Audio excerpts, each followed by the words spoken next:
শহীদ দিবস, তাই তার নিয়ে আমি কিছু বলবো।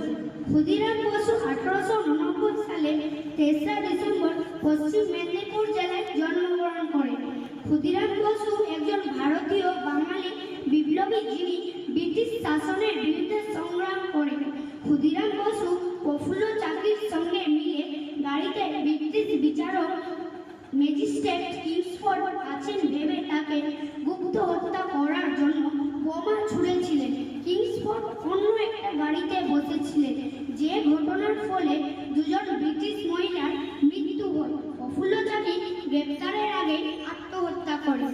ক্ষুদিরাম বসু গ্রেপ্তার হন। দুজন মহিলাকে হত্যা করার জন্য তার বিচার হয় এবং চূড়ান্তভাবে তার ফাঁসির আদেশ হয়।